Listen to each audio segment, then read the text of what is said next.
So it's getting back into the advantages of franchising, why it's better to expand. I mean, most cases, businesses want to expand, right? They just don't want to spend the money to open another location or hire some knucklehead employees, right? So we're going to use other people. We're going to go through the advantages and some other things and go through what our package is to make sure everybody's really clear about that. So key component, you're using other people's money to expand your brand with, right? And they pay for everything. First, they're going to pay you a one-time upfront franchise fee, probably around $50,000. Most of our clients, we're putting their franchise fee at $49,500, something like that. Sometimes it goes above, but you're using their money, right? So they pay you an upfront fee just to join your brand, get your training, have all your systems, whatever that might be. Then they pay for everything required to get their business opened up. So they pay you a fee to cover your marketing costs and your training costs, and then they pay for everything to get it opened up. So that's just, so now oh yeah, go ahead. So, the franchisees are going to pay for everything, but, part of it is you trying to disclose what startup costs are.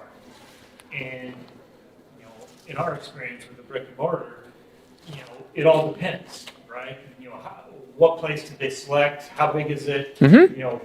What's required to be renovated versus what's not. Sure. They can vary a lot. Yeah, I'm glad you brought that up. So first off, you have always last say-so in where they're going to open up and what it's going to look like. We have relationships with real estate companies and all sorts of people, so you don't have to jump on a plane, go there, run around with an agent with the franchisee to find a location. You have your specs all listed, exactly what you're looking for. You're going to be able to dial into whatever demographics you think are important. Here you go, franchisee, find a real estate agent, go get 2 or 3 options, send them back to me. I mean, you're welcome to jump on a plane and go if you want to. And some franchisors want that, but you don't have to, right? You're the one that says, nope, yes, this one looks like this could work out based on whatever your specific requirements are. So you have final say-so on everything there. Okay. And that's where's the sign going? Not just it has to be the proper signage and logo, where's it going on the building? I mean, there's down to every detail, you have final say-so. They really like it, it's really expensive, it'll work for the business. I mean, we can say, okay, sure, that's going to cut into your profits. Yes. I mean, you'll often have brick and mortar models where the franchisee just finds this smoking place, but man, it's about 5,000 more square feet and you really need, but that's so fine, as long as they understand it. See, now they're a franchisee. You can be as open and honest about everything you can, where before you had to be cautious about what you said in terms of numbers. Now you can say, hey, here's what the metrics are. This is going to cut into your profit by X amount of dollars, probably, but who knows? Many times what you offer changes, right? When the economy went nuts in 2008 and took a dive, I got hired 2 different times by franchisors to come in and help them do turnarounds. So they were really struggling. Sometimes you're too close, right, to your business. I come in, I don't know them from Adam. I learned about them, and I'm like, why aren't you selling these services to these customers? Well, I hadn't even thought about that. Both of these models have been in business a long time. I opened up vertical revenue streams, customer verticals they had not even thought about. So your business model might change as well, right? So maybe they can use that extra space. Yeah. So now, instead of you waiting till you can afford to go and open in a location and try to find a manager you can trust, as fast as people step up that are financially qualified and you think would make a good business partner, because they're going to be a business partner, you can sell and get one opened up. So you can grow very fast in franchising.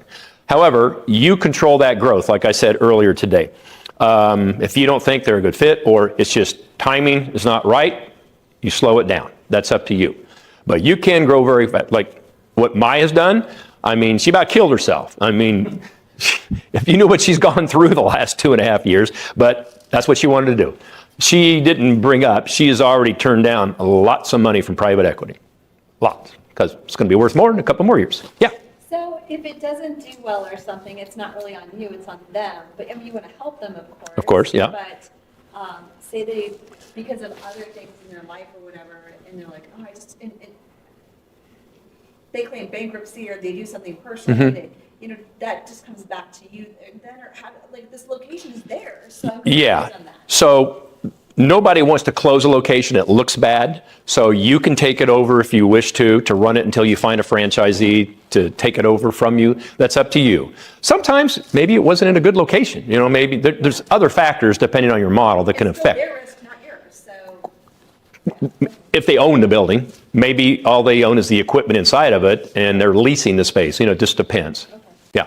So if that person took out, let's say, an SBA loan or some type of financing to open up its franchise, and that's obviously under their own LLC, DBA, or franchise name. What happens to the debt if you have to take it over? Let's say they die, or they're just going under, they're not doing it. No, that's their debt. You don't have to take it over. So you as the franchisor can just assume this place? I mean, you can credit estimate and Yeah. take the equipment. Yeah, I mean, they'll probably do that. They'll sell off the assets, you know, whoever's involved with it. But if you want to take it over, you can, but you don't owe that debt. But So if because now here, you're coming in at a corporate level, and let's say they have all this equipment and whatever is part of the, you know, they even have liens on the leasehold improvements, you know? yeah. So yeah, you don't have to pay the debt. So there's like two different things. One's equipment, like in your business model, but then there's also what's owed the landlord, like you're saying, right? There may be TIs. Now, that may be you negotiating with the landlord. Yeah, I know he owes you the TIs. So yeah, the TIs are here. If you want to take this over, somebody's got to pay for these TIs. You negotiate usually a discounted price for the TIs owed because you don't have to. You can say, no, I'll just let it close. Landlord wants the rent anyway. Right. You're gonna pay the Right. landlord. I wasn't so worried about a landlord. They'll take anybody that makes sure rent keeps going. Yeah. Especially if corporates come in. It's Yeah. a problem. Leasing company for equipment or whatever. Is there a repercussion from the, whatever SBA loan they took out, or whoever else they're? No. You don't owe anybody anything. Right, if they're gonna come steal your equipment or take your equipment away. Yeah. You can probably work out a deal with them too. Yeah. You could buy Yeah. Yep. Short asset purchase or something. Liability. So in the franchise agreement that they sign with you, you are going to specify exactly what insurance coverage they are required to carry.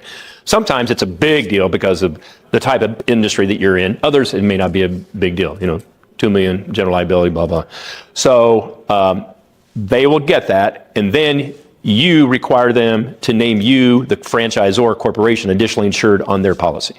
Because if they do something wrong and they have a big claim, you might get named, right? Hey, the franchisor, they're the deep pocket. Let's just name them. Even though you have no liability, you still got to defend yourself. So now their insurance will protect you and cover you in that type of example. Oh, we just talked about this, about the growth rate now. You can grow very, very quickly. And the nice thing is you're not adding a bunch of staff. In franchising, because you're mentoring and coaching business owners, it's usually, this varies based on your model, usually only one corporate support person for every 10 or more franchisees, depending on the kind of support. Now, there's some franchisors, they got a big call center that they manage for all their franchisees because they want to manage that. That's different. But in most models, it's only like one corporate support person for every 10 or more franchisees. Now you're not getting bogged down in their day-to-day operations, right? Somebody doesn't show up for work, that's on them, not you. You're coaching and mentoring at a high level now. These are business owners, executives. Usually it's just a phone call, a Zoom call. Once in a while, always talk about somebody's going to go visit them. You know, eventually you'll have somebody that handles a region of franchisees there. You'll have multiple people that work with and help coach franchisees. You're coaching and mentoring business owners, so they're much more highly motivated than an employee would be. So they tend to run these locations much more efficiently and profitably than employees would, because there's certain money on the line. And they tend to keep their units looking nicer. You know, if I'm just an employee, you know, I may not be as concerned about cleanliness, et cetera, maintenance. So they tend to do a much better job. So getting back to the growth again, you don't have to keep adding overhead, you know, with like each franchisee. You'll know when it's time, you know, we're kind of stretched, we need to add another staff person. Sometimes it's in marketing support. Sometimes it's more operational support, whatever it might be. You'll know when that is. It's not something dramatic that happens overnight. So Now, the franchisees are helping you build your presence all over the country. They're doing marketing for you, right? So when people start Googling you online and looking at you, I mean, they're helping to boost your presence online in any other ways that people might come in contact with you. They'll walk in, like I say, they'll say, wow, is this a franchise? Yeah, it is. I love this. Yeah. Your website will have to be a bit bigger or able to process more things, or just have a button that says locations then? Or Yeah, usually. Consistent with the brand? Yeah, because you want to control what they're doing online. So usually it's location buttons, and you will kind of control that. You'll customize it for them, local pictures, whatever it might be. Because location to location will probably vary in the price points too. Could. Okay. All right. Or no, or So then, is a burger here the same, and McDonald's the same in California? probably as in not. Nebraska? Definitely not California, right? Yeah. I don't know. I've never really compared. Yeah. But So, If you're selling online, sorry? if you're making reservations or Yeah. you're selling memberships or whatever, you're gonna have different revenue capture and different pricing for each location. yeah, I mean, there could be a link on their location site that takes them straight to a menu, because they're not really going to be looking up other locations. They're just going to be looking at their location that's close to them and looking at the prices, and Okay, then, that makes sense. Yeah. Go compare prices in that town. right, yeah. Yeah. So we've been talking a lot about this upfront fees from the franchisees, right? How is the post-franchisee start revenues? I mean, basically, So you're going to make money. Let's talk about just fees in general that the franchisee is going to pay you. So first is the upfront franchise fee, one-time fee, right? Your main source of profit for you, the franchisor, is royalty. And it is usually a percentage of gross sales, not profits, gross sales. So every dollar they generate, you get a piece of that. That royalty can range from as low as 4% to 10%. If you're a high overhead, small profit margin model, think full service restaurant, there isn't a lot of profit to go around. You're only charging the franchisee 4 to 5%. You get into some service models, home-based, cheap industrial park space, maybe with much bigger profit margins, you can be charging 6, 7, 8, 9, I've even seen 10% royalties coming back to the franchisor. So we'll help you figure that out. Also, we're going to show you what your franchise competitors are doing. You get to see what their franchise fee is, their royalty is, what a territory looks like. You know, doesn't mean you'll be identical to them, but it gives you a framework. Okay, it helps us, you, and the attorneys kind of build your franchise model. So royalty is your main source of income. Another source of income is going to be all of the approved suppliers, vendors that you require the franchisees to purchase from. You're allowed to get rebates back to you on that. Now, some franchisors have the franchisee actually order directly through them, and they place the orders to the vendors and suppliers, and they just mark it up, okay? So you have the right to earn money on any purchases that you require the franchisees to make. And how much is that? Pardon me? How much is that market? So it's like anything, it's based on volume. As you open more franchisees and there's more and more purchases, the pricing gets better, your margin gets better from coming back from the vendors and suppliers. Now, you do have to disclose that in your FDD. If you're getting any rebates back from vendors and suppliers, or the franchisee's buying anything from you and you're making money off of that, it has to be disclosed, but it's expected. So you get that rebate from the vendor? Correct. From system? Or can you buy like bulk? You have everybody and then market up and sell. Yeah. When you market up, what does that market mean? Well, it depends. So you don't want the franchisee to say, hey, I can buy that right over here, same thing, for less money, right? So getting back to value again, what's the value? It's easier for me to order directly from you. You're negotiating, you're handling all this yourself, and if it's good quality and it's at a good price, I'm buying from you. And you can require them to buy from you. You just want to make sure they're seeing value in it.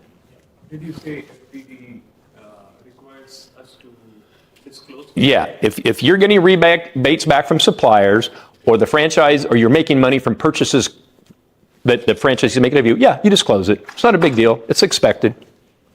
We have a very complex business, and we're challenged right now to distill down what are the aspects of our business that we would convey to franchisees to do. For example, it's a charger business. Do we convey to them processes to install, or just the boxes that we sell to them and leave it up to them to figure out who's. So the least complicated you make it for the franchisee, the easier to sell franchises, and the happier the franchisee is, right? So you need to look at, okay, what's the ideal situation here? Do you really need to have them equipped to handle a lot of this themselves, because that's really the quickest and best way to do it? Or you say, no, this is going to be better if I handle it. Getting back to the call center, right? So Jeff Duden, who was one of our partners at one time, he built a really big restoration company, right? And he set up a huge call center because he didn't want to have to worry about how his franchisee in Bismarck, North Dakota, answered the phone at 3 o'clock in the morning when somebody's pipe burst. He said, I want to control that. And then I dispatch out there. So it depends what's best for your business and what makes it easier for the franchisee to generate sales and revenue. So you just got to look at that, what makes sense for you. Do you do coaching on what aspects you do initially make sales and revenue on? So, for example, we have a lot of different things we can do and are doing, but probably when you want to try the boil the ocean, do you help to identify which of those aspects of your revenue opportunities are best to franchise to start? Yeah, I mean, that's quite common. You'll get some service models where here at the corporate office, we offer all of these services. Anything happens to your house, we can take care of it. Now I'm opening franchise. Okay, here are the 4 or 5 core things that every franchisee has to do, but maybe with additional certifications or whatever, you can add on these other revenue resources. So do you think through that? The nice thing I mentioned earlier is you are going to update your FDD every spring. You're required to. So every spring before the end of April, the Federal Trade Commission says, okay, any changes you want to make to your franchise agreement, the FDD, blah, blah, blah, make them. So all future franchises are on this new language, whatever that might be. You might increase your royalty or your franchise fee, right? Also, any franchises you sold last year, they get added into the FDD so people can contact them for validation. And you, the franchisor, do audited financial statements every year. So all this gets put together, the changes made by the franchise attorney, you're re-registered, and that FDD is good for a full year again. So you can make changes and add things. Now, your operations manual, which gets to how the franchisee runs the business, you're allowed to make changes to that anytime you wish throughout the year. You just notify the franchisee, hey, effective immediately, we just made this change. You're going to put your operations manual online, give them a password, they have access to it, makes it really easy for you to make changes, notify them, they can read the changes, you'll know if they even opened it up and read it. Is that normal? To be able to change it every year? Yeah, because you're not changing what they pay you. The royalty is whatever it is. They're on a 10-year agreement. You can't change anything in there. But in terms of, you might decide, we're changing our hours of operation. You can do it. You're allowed to do that. As long as it's not something that's a giant expense for the franchisee. I thought that was because I was grandfathered into a different franchise. Yeah. But like Grandfathered in, you don't have to go with the new changes. Correct. And when they try to put the new stuff. Yeah, but you may only have like 2 years left on that agreement you just bought. Brick and mortar in your model is a good example. If I'm a restaurant, or I'm yours, okay, every so many years that franchisee's got to do a refresh on this place. Some franchisors start taking money from them. You pay in a little bit every month, right? I'm putting in an escrow account for you, and then 5 years out, we're going to require you to paint the new light fixtures, whatever. So it's set aside for them. You can do that as well. So, getting back to the fees, I skipped that. All right, so we talked about the franchise fee, the royalty, rebates. Now, all franchisors will have in there that you have the right to charge the franchisee some type of a monthly ad fund, brand fund, marketing fund, whatever you want to call it, right? This is money that you get to spend for the benefit of the brand. And it's very broad. You're just not allowed to use it to market, to find and sell franchises. So we always tell franchisors, separate checking account. If somebody wants to audit, you can prove where all this money's going. Eventually, you're going to have probably a franchise advisory council. They get involved, helping to make those decisions where the money should be spent. Now, the franchisee is also going to have a clause in their franchise agreement that says, you must do X in your local market to bring customers in. Sometimes it's a percentage of revenue that they have to spend in advertising. Sometimes it's a flat amount or it goes up. But this is money you're going to spend now, this brand fund that they're sending you that you pool together. And it could be anything. It can even get to the point that if you have somebody on your staff that's very involved with helping the franchisee do marketing and all that, it can cover their salaries. So as long as it's for the benefit of the franchisees in a broad way, you can spend it on there. That's not something you make money on. Correct. No, that is a rent. Correct. And the next one is like that as well. Technology fee. All right. We always tell you, you put it in there, even though you don't have anything currently like a custom software or whatever it might be. You put it in there that you have the right to charge the franchisee some type of a monthly technology fee to cover whatever the software is. And it could also be like managing those landing pages, the location site you're talking about. It could be for anything. You recommend that everyone get an advertising fund, even if they don't have any like franchises? I always get that question too. When people trying to negotiate it. What do you think about? I mean, you should probably put something in there. Is that your point, like for advertising? Yes. Fund? You're going to put it, you have the right to change. There are some franchisors, you know this, Bill, that they decide, first of all, we're brand new. I only have 2 franchisees, not much money to pool and spend for the good of the brand, right? Unless you want to put it right back into their market, which you can. Most attorneys say, start charging right away so they get used to it, even though it's a tiny, tiny piece. Some franchisors say, okay, your first year, you don't pay into the marketing fund, but it starts month 13. Something like that, right? So you can do what you wish, but it is good to get them used to paying something right away. So it's not a big shock when they all of a sudden, okay, you got to start paying me now because it's month 13 or whatever. So here, that's what I've been talking about. Yep. So that's a special revenue column. We're talking about vendors and supplier rebates, et cetera, et cetera. But there are a lot of franchisors that sell products to the franchisee. They're, special recipes, mixes, sauces, spices, whatever that might be. They don't want them to know the recipe to make whatever it is. I just came from the American restaurant and beverage show in Miami, and a woman from the Netherlands was there with her incredible cupcakes and cookies, right? And she said, I don't want them to know exactly how these are made. And I can ship them from the Netherlands if I have to, but eventually I'll have somebody here making them because I don't want them to know this secret recipe, right?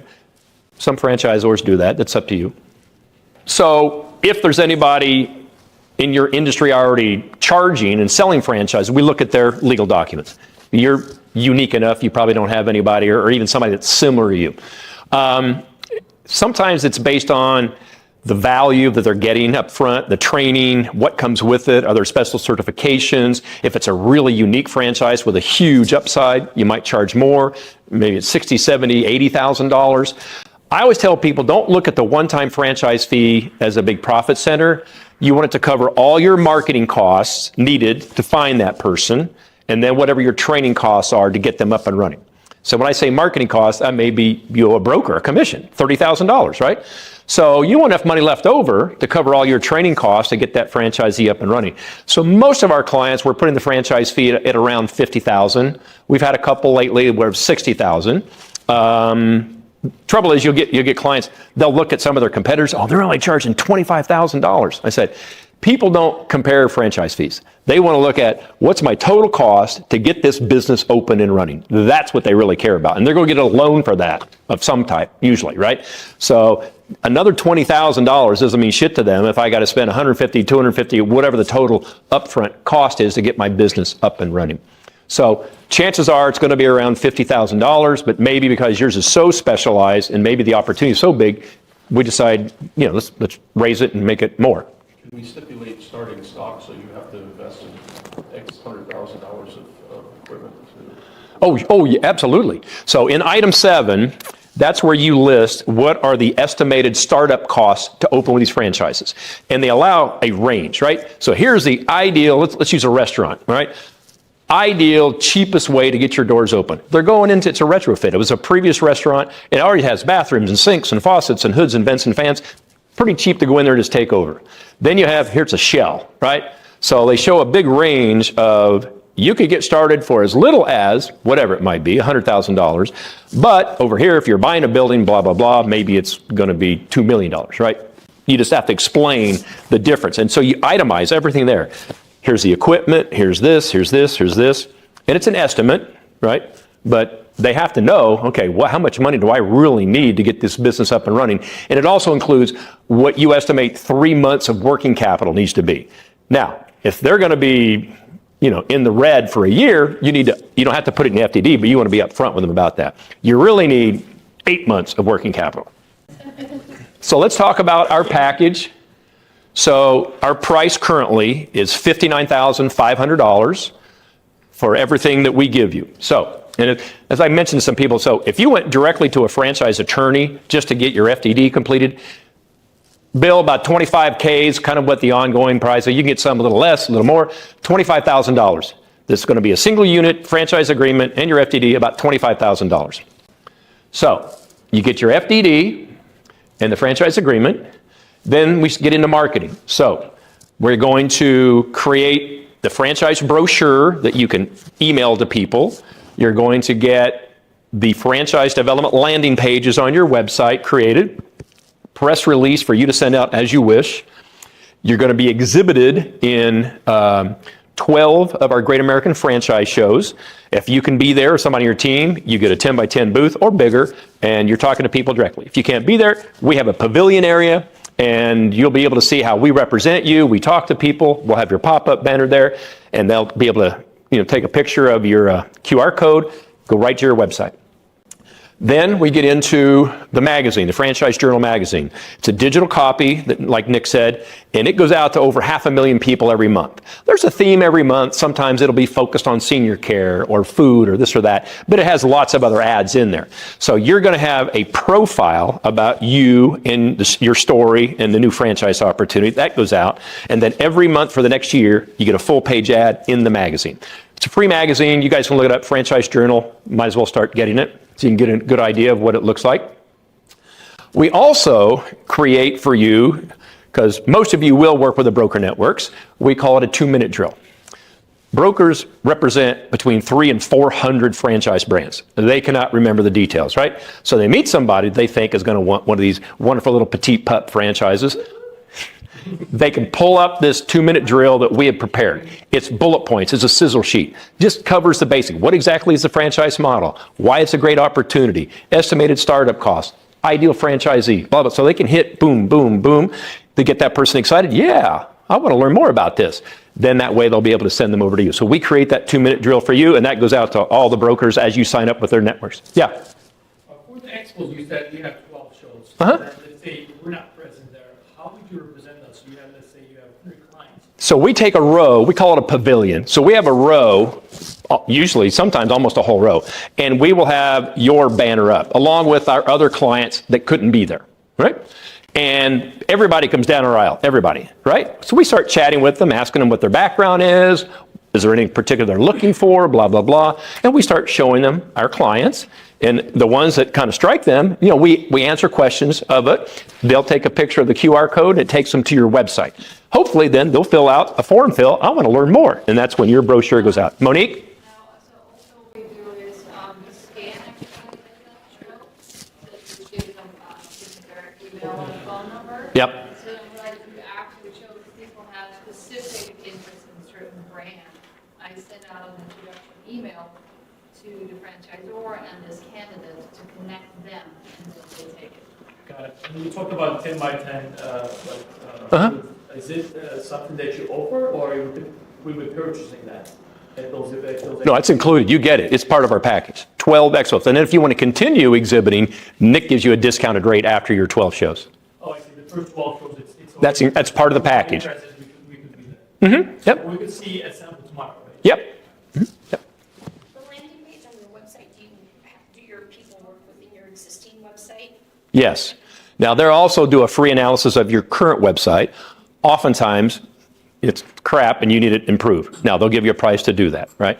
But yes, it goes to your existing website. They put the link on the homepage that says franchises, and then somebody clicks on that on their computer, then those pages drop down. Yeah. So is that once a month, the expo? No. So we take the summer off. So most of the time we have like 2 a month. So like right now, so September, October, November, and we take December off. So there's like two every month, Okay. typically. And so I guess the follow-up on that is if, say, I signed up with Franchise Genesis today, but I didn't feel ready to go to the expo for 6 months, for whatever reason, is there an option to take the next 12 shows Yes. even after I'm... Yeah, so we do, and this came up at lunch, we do allow you to start exhibiting before you have your FTD, if you want to. You just very restricted on what you say. You're not allowed to talk about dollars and cents and revenues and things like that. But you get a lot of exposure. It gives you practice, just talking with people about your model. And I guess I ask because I would imagine that if the first year is slow with regard to new franchisees, that second year could be really helpful to be in 12 shows if I've got 2 people with success stories. Yeah, well, it's going to get started when you have your FTD. And if you can't be there, we're exhibiting you, and that's going to be ticking off your 12 expos, even if you can't be there. Yeah. Okay. Over in operations, all right? So operations manual, we include writing your operations manual for you, with you, all right? So we have the guts of what almost every franchise needs. So we have that, but then we gather lots of information from you about the specific details about your model that is going to require the franchisee on how they run that. Yeah. As with every business, and it's unique. I mean, how we clean the potty grass, it's completely, that would be in the operations manual. Yes. Yeah. And you will continue to add things to that all the time. You're going to train your first franchisee, get them up and running. Oh man, I'm going to add this to my operations manual or change something in the manual. Oh yeah. It's a living manual. You're able to update and change and make adjustments to all the time. Okay.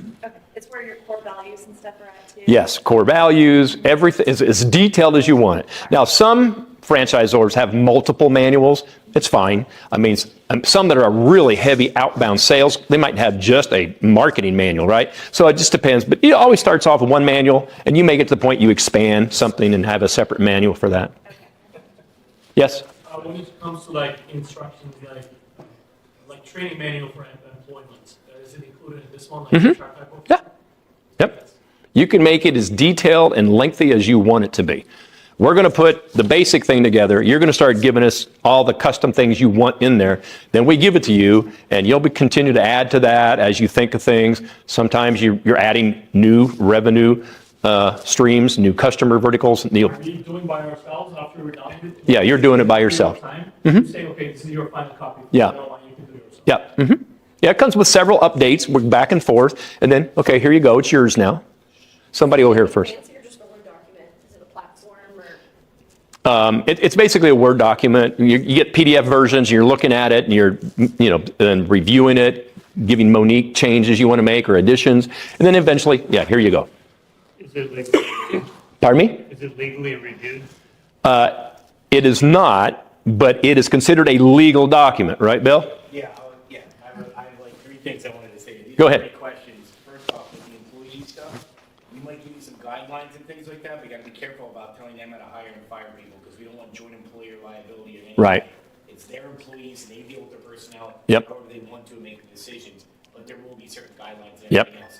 To your point, it is a legal document, but look, what am I gonna tell you about cleaning the grass? As long as, I think I would only look at it for things like that, but the form that they already have together and put together for you, I don't think they'll let you color outside the lines too much, but, if someone asks me, one of my clients asks me to look at it, I'm going to, but I'm not gonna go through it and prove it. I'm just going to look and make sure there's no pitfalls or exposure. Yeah. About the hiring, can you, because we have the interview questions and kind of things that are red flags to us. Examples, samples, guidelines. Yeah. No directives, no requirements. It's all up, it really is up to them, kind of like setting pricing too, which I don't know if we're getting to that yet, but, you can't dictate that kind of stuff. If you do, you're gonna probably open yourself to joint employer liability, which no one wants. Just especially stay away from the personnel part. And then the other point about publishing, look, it might not be something they do, but once you have that document, I would 100% recommend that you figure out a way to get it to them, even if it's an email blast, but every time there's an update, it just sends it off and they're like, oh, check your thing. Or if you have a dashboard, but that's probably on the franchisor to create that kind of system, but you're on the right track. I would 100% do it digital, because you can update it so easily. Yep. There used to be a time when people wanted to send 30 pages. Yeah, I remember those days. I don't. We have a company, typically saying later, the Light Tree, so we have a special partnership with them as well. They, can turn your, ops manual into like a digital format, like it's like, more like a learning management system setup. So they take the manual content that we create, and they're gonna show you today what that looks like. And as a Genesis client, they send it up to you for free, so you don't pay them to get it all set up. With your franchisees and you, your corporate locations, pay monthly, for the technology. Yeah. There are some franchisors that even get involved with helping them interview people. I highly recommend against that, right? Give them guidelines. This is the kind of person you're looking for. I mean, sometimes they even do personality profile testing, things like that. But yeah, especially in like a California, I mean, you're going to get smacked around and say, oh no, you're a part owner of that employee that whatever just stole from somebody. Yeah. And I can What about understand pay what, rates and stuff? You started to say a little bit something like that. So the pay rates, in Arizona are probably gonna be different than like Nebraska or something, in New York or. I think that's more of an item 7 thing you look at when you look at your additional funds after they open, and that's the end part of item 7, like he was talking about. You have to talk about how much before. I think she's talking about pricing to the customers. Oh, okay. I'm sorry, I thought you were talking about employment. Well, no, the employee, how much they're getting paid. Yeah. And Oh, how much okay. their services are. Do we dictate that, or are they gonna change the prices? You can do, like, if you ever look at a Subway and they have a $5 foot longer back in the day, you'll notice at the bottom, participating franchisees only. You can make promotions and things like that. You can set highs and lows, but dictating the exact pricing for the exact reason you just said. Yeah. People have to pay people $22 an hour in Seattle versus $14 an hour in Central Yeah. Pennsylvania.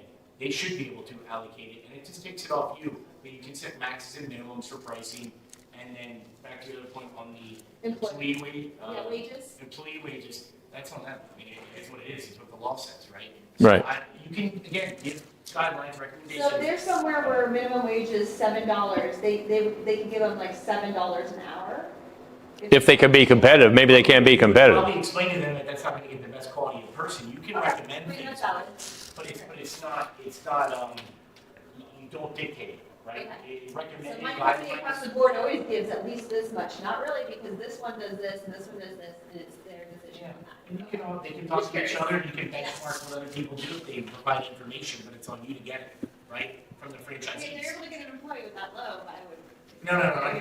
Yeah, they have to be competitive with what else is around there. Most days for competitive jobs, they're not paying minimum wage. They're paying more than that because they won't be able to keep any good employees based on whatever their industry is. Yeah. Obviously, a service or a product can be replicated, and done by a different company or by a franchisee. I'm struggling with how, when we first started this, my question was always like, how do you franchise a heart? Because I felt like so much of our business was our culture of that.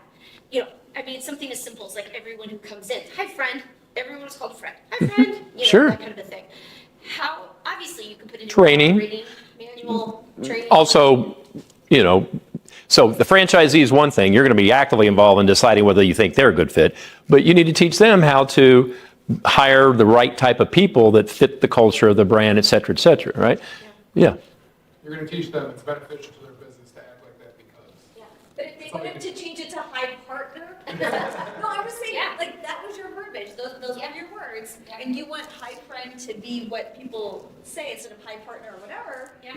Can you as a franchisor then say, everybody always says that, can you tell them what to say to their clients? It's your business, but it's their business. Well, I think those kind of expectations can be. I mean, that's part of you know what I'm saying? It's almost like if your employees are not addressing customers the way we dictate, because that is part of our culture, yeah, I think you can. Because when you go to like a Chick-fil-A or something, they say about the, it's my pleasure, and they say it like everywhere, so that's sort of their brand, but you can't tell them to say it's the friend thing, or you can't? You may not be able to. I wouldn't want to write a default notice based on that alone.